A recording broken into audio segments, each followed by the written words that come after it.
उनका मिशन एक है, वो मिशन है कि कैसे लोकसभा चुनावों में बड़ी जीत दर्ज कर ली जाए। आप समझिए, आप मोदी एक तरफ जीत का मंत्र देने जा रहे हैं वाराणसी में प्रधानमंत्री नरेंद्र मोदी बड़ी बैठक करेंगे लोकसभा चुनावों को लेकर, राज्यसभा चुनावों को लेकर के। चुनावों से पहले यूपी में बहुत बड़ी बैठक मानी जा रही है। इसमें भूपेंद्र चौधरी, ब्रजेश पाठक मौजूद रहेंगे, तो उत्तर प्रदेश के मुख्यमंत्री योगी आदित्यनाथ भी मौजूद रहेंगे। उम्मीदवारों के नामों पर चर्चा होगी, बाकायदा सर्वे करवाया गया, उसकी रिपोर्ट प्रधानमंत्री को दी जाएगी और समझाया जाएगा। अब अगली स्ट्रैटेजी समझिए, समाजवादी पार्टी क्या कर रही है चुनावों के मद्देनजर। कांग्रेस और समाजवादी पार्टी ने गठबंधन कर लिया है। कांग्रेस समाजवादी पार्टी साथ मिलकर चुनाव लड़ेंगे। वो प्रेस कॉन्फ्रेंस जो की गई थी, उस समय साफ तौर पर बता दी गई थी कितनी कितनी सीटों का फॉर्मूला है।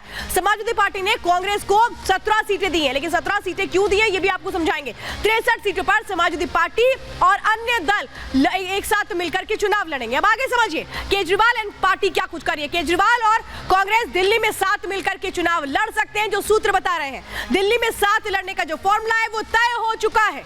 4-3 का ये फॉर्मूला है जिस पर बात बनी है। 4-3 का फॉर्मूला क्या है ये अंदर खबर में आपको समझाऊंगी। 4 सीटों पर आप चुनाव लड़ेगी, जबकि 3 सीटें महज कांग्रेस को दी जा रही है। यानी आम आदमी पार्टी जो है वो ज्यादा सीटों पर चुनाव लड़ रही है और कांग्रेस को कम दी गई है। लेकिन क्यों दी गई है ये मैं आपको समझाती हूँ। ये जो 4-3 का फॉर्मूला दिया गया है, इसके पीछे की वजह क्या है ये आपको समझाते हैं। क्यों आखिर ऐसा किया है आम आदमी पार्टी ने कि खुद के पास 4 सीटें रखी है, कांग्रेस को 3 दे दी है। ये इसकी भी वजह कांग्रेस को बकायदा बताई गई है कि भाई हम आपको 4 सीटें नहीं दे सकते हैं, हम आपको सिर्फ और सिर्फ 3 सीटें दे सकते हैं, क्योंकि हमें यकीन नहीं है कि आप ये चारों सीटें निकाल लेंगे। अब ये यकीन क्यों नहीं है ये भी आपको समझा देते हैं। अब आप समझिए कि अरविंद केजरीवाल मल्लिकार्जुन खड़गे से कहते हैं कि भाई आपने तो विधानसभा चुनावों में अच्छा प्रदर्शन नहीं किया, यहां तक कि सारी सीटें कांग्रेस हार गई, तो क्यों सीटें हम लोकसभा में आपको ज्यादा दे दें। एमसीडी चुनाव में भी आपका कोई बहुत अच्छा प्रदर्शन तो रहा नहीं है कांग्रेस का, ये कहते हैं अरविंद केजरीवाल। दिल्ली में 2019 में बीजेपी ने सभी 7 सीटों को जीता था,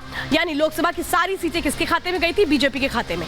2019 में कांग्रेस और आपको जबरदस्त हार का सामना करना पड़ा था, और इस बार जो सीट शेयरिंग फॉर्मूला तय हुआ है वो 4-3 का इसीलिए तय किया गया है। अब 19 के जो ये नतीजे रहे हैं वो क्या कुछ रहे, कितना वोट परसेंटेज रहा है ये मैं आपको समझाने जा रही हूँ। दिल्ली में क्या स्थितियां रही हैं ये आप समझिए, क्योंकि यही तो आगे बढ़ाई गई है। इसी के तहत ये जो सीट शेयरिंग फॉर्मूला ये तय हुआ है। कांग्रेस को 23% वोट मिले थे, जबकि आम आदमी पार्टी को 18% वोट मिले थे, जीता कोई भी नहीं था। दिल्ली में एक तरह से आम आदमी पार्टी ने पूरी कोशिश की थी कि साथ मिलकर के उस फॉर्मूले को तय कर लिया जाए। 19 के जो नतीजे उनसे सबक लिया गया है। ये जो सीटें हैं जहां हार हुई थी, समझिए नॉर्थ वेस्ट दिल्ली, जहां पे हालांकि मैं बता रही हूं जो सीटों का फॉर्मूला तय कर लिया गया कि चलो यहाँ मिलकर साथ लड़ लेते हैं। ये कौन कौन सी सीटें हैं जो लड़ सकते हैं ये मैं आपको बता रही हूँ। नॉर्थ वेस्ट दिल्ली की वो सीट है जिसमें आम आदमी पार्टी चुनाव लड़ेगी। वेस्ट दिल्ली की सीट आम आदमी पार्टी ने अपने पास रख ली है, और आम आदमी पार्टी ने यहाँ तक कि साउथ दिल्ली की भी सीट को अपने पास रखा है। और जो सीटें दी गई हैं कांग्रेस के खाते को वो क्या क्या है, पूर्वी दिल्ली दी गई है कांग्रेस को, तो कांग्रेस को उत्तर पूर्वी दिल्ली दी गई है, वो वहां पर आम आदमी पार्टी नहीं लड़ेगी। चांदनी चौक दिया गया है कांग्रेस को। तो ये 3 सीटें हैं जो कांग्रेस को दी गई हैं। लेकिन अब इसके आगे कैसे एक और फॉर्मूला तय कर लिया गया है उत्तर प्रदेश के लिए। इंडी गठबंधन में वो पार्टी जो 7 साल पहले अलग हो गई थी, वो पार्टी जिसको एक दूसरे पर यकीन नहीं था, पहले दोनों साथ-साथ आए थे लेकिन कैसे राहें अलग हो गई थी, लेकिन वो अब एक साथ मिलकर के चुनाव लड़ने को तैयार है। ये आप देख रहे हैं, ये तस्वीरें मैं आपको दिखा रही हूँ उस वक्त की 7 साल पहले की, जब दोनों साथ आए थे। उत्तर प्रदेश में कहा गया था कि ये 2 नए युवा हैं जो उत्तर प्रदेश की राजनीति को बदल देंगे, लेकिन उत्तर प्रदेश की राजनीति तो नहीं बदली, इनकी राजनीति जरूर बदल गई थी और इनको एक दूसरे पर यकीन नहीं था, इसीलिए इन्होंने साथ तोड़ दिया था। लेकिन इस बार फिर से वो साथ निभाना शुरू कर दिया गया है गठबंधन के तहत, यानी समाजवादी पार्टी और कांग्रेस उत्तर प्रदेश में साथ मिलकर के चुनाव लड़ने जा रही है। जिन सीटों पर ये बात बनी है वो मैं आपको बता देती हूँ। लेकिन कैसे अखिलेश की ये एक प्रेशर पॉलिटिक्स थी, उसी के बाद सीट शेयरिंग पर बातचीत बनी। वो क्या प्रेशर पॉलिटिक्स थी समझिए। राहुल के अमेठी पहुंचने से पहले अखिलेश यादव ने अपनी दूसरी लिस्ट जारी कर दी। अब समझिए अमेठी के अंदर न्याय यात्रा चल रही है और इधर समाजवादी पार्टी की तीसरी लिस्ट आ रही है। अब राहुल गांधी और कांग्रेस समझ नहीं आ रहा था कि भाई करें तो करें क्या, क्योंकि यहाँ तो हमारी बात मान ही नहीं रहे समाजवादी पार्टी। इसके बाद क्या होता है, न्याय यात्रा पर अखिलेश यादव ने अपना बिल्कुल क्लियर स्टैंड रख दिया। उन्होंने कहा कि भाई पहले सीट शेयरिंग का जो फॉर्मूला है वो तय कर लीजिए, नहीं तय करते तो हम तो न्याय यात्रा का हिस्सा नहीं बनेंगे। और यही वजह थी कि कांग्रेस को बैकफुट पर आना पड़ा, जिसके बाद ये कहें कि राजनीतिक मजबूरियां थी कि दोनों साथ आकर के खड़े हो गए। सीटों का वो फॉर्मूला जो तय किया गया वो मान लिया गया। कांग्रेस अपनी शर्तें छोड़ चुकी थी। कांग्रेस ने कहा था हमें ज्यादा सीटें दी जाए, लेकिन समाजवादी पार्टी ने कहा था ऐसा नहीं करेंगे, जिसके बाद हालांकि कांग्रेस थोड़ा बैकफुट पर भी आई। कांग्रेस ने समाजवादी पार्टी को बड़े भाई के रूप में स्वीकार किया है। अब ये समझिए कि वो सीटें जो सीट शेयरिंग फॉर्मूला के तहत तय हुई हैं, उनके पीछे भी एक फॉर्मूला लगा है। उसके अंदर की क्या खबर है ये आपको समझाते हैं। कांग्रेस के साथ अखिलेश यादव ने इन 17 सीटों के साथ जाने को लेकर भी जबरदस्त खेल किया। ये एक साइकिल पर तो सवार हो चुके हैं, लेकिन एक साइकिल पर एक आगे एक पीछे का फॉर्मूला ये क्यों है समझिए। कांग्रेस को वो जो सीटें दी गई हैं उनमें समाजवादी पार्टी का कोई भी जनाधार नहीं रहा है, इसीलिए 17 सीटें दी गई हैं। 17 में से 7 सीटें समाजवादी पार्टी 32 सालों के संघर्ष में भी कभी जीत नहीं पाई। दूसरी 7 सीटें एक ऐसी सीटें थी जिसमें महज 1 सीट निकाल पाई थी समाजवादी पार्टी। 3 सीटें ऐसी जगह पे है जहां पर सिर्फ 2-2 बार ही जीती है समाजवादी पार्टी। इसीलिए इसने फॉर्मूला तय किया कि जहां हमारा जनाधार नहीं है, जहां हम कमजोर हैं, वहां पर दे दो सीटें कांग्रेस को। यानी अगर वो सीटें नहीं निकाल पाती है कांग्रेस तो सीधे सीधे किस तरह से ठीकरा फोड़ दिया जाएगा कांग्रेस पर। यही है वो स्ट्रैटेजी जो अखिलेश यादव की देखने को मिलती है। अब समझिए वो कौन कौन सी ऐसी सीटें हैं जिसमें कानपुर की सीट है, जिसमें रायबरेली की सीट है, जिसमें वाराणसी की सीट है, सहारनपुर की सीट है, गाजियाबाद है, मथुरा है, हाथरस है, बुलंदशहर है, अमरोहा है, महाराजगंज है, देवरिया है। ये जितनी भी सीटें हैं ये दी गई हैं किसको? ये सीटें दी गई हैं कांग्रेस को।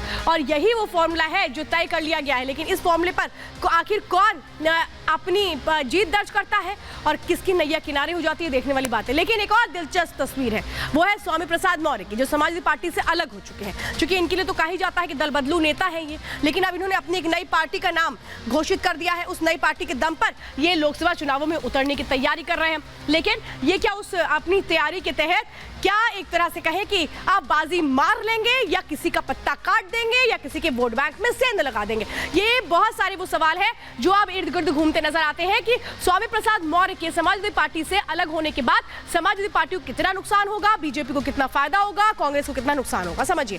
क्योंकि गैर यादव ओबीसी चेहरा माने जाते हैं स्वामी प्रसाद मौर्य। मौर्य, शाक्य, सैनी और कुशवाहा समुदाय के बीच अच्छा खासा होल्ड रखते हैं स्वामी प्रसाद मौर्य। यूपी में करीब 7% मौर्य और कुशवाहाओं की आबादी है। 1 दर्जन लोकसभा सीटों पर मौर्य समुदाय का एक बहुत अच्छा प्रभाव है, जिसके बीच स्वामी प्रसाद मौर्य की भी अपनी एक बहुत अच्छी साख है इन सीटों पर। 12 सीटें मौर्य समुदाय के वो वोट्स है जिसमें समझिए कि 2 लाख से लगभग 3,30,000 तक जो वोट है वो प्रभावित होते हैं, ये जो वोटर्स है इनके जरिए। तो अब सवाल ये है कि आखिर क्या होगा, आगे की राह क्या होगी? क्योंकि स्वामी प्रसाद मौर्य अलग हो गए हैं, बहुत सारे ऐसे घटक दल हैं जैसे जयंत चौधरी वो अलग हो गए हैं। लेकिन देखना यह है कि जो अलग हो चुका है वो कहां किसको कितना फायदा पहुंचाता है और क्या जिससे अलग होने के बाद अलग राह अपना ली गई है उसके जरिए क्या किसी और को भी फायदा होता है।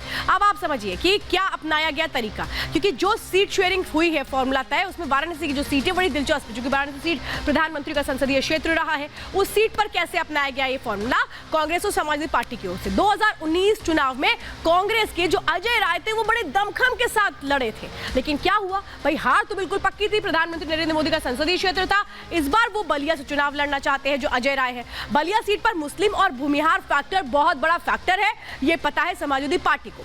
सपा के साथ से कांग्रेस की जीत के चांस बढ़ते हैं, ये भी इनको बहुत अच्छे से पता है, इसलिए दोनों साथ आकर के चुनाव लड़े। बलिया सीट पर समाजवादी पार्टी ने अपने पास रख लिया, यानी अजय राय को किनारे कर दिया है। अखिलेश ने वाराणसी सीट पर प्रत्याशी का ऐलान किया था। अब वाराणसी सीट कांग्रेस को दोबारा दे दी गई है, लेकिन यही जो गुड़ा भाग चल रहा है इसी में तो बड़ा अहम हो जाता है ये समझना कि आखिर कौन किसको हराएगा, कौन किसको जिताएगा। कांग्रेस को मुरादाबाद सीट भी नहीं मिली है, क्योंकि इसकी भी दावेदारी कांग्रेस की ओर से की जा रही थी, लेकिन वो भी उसको नहीं मिली है।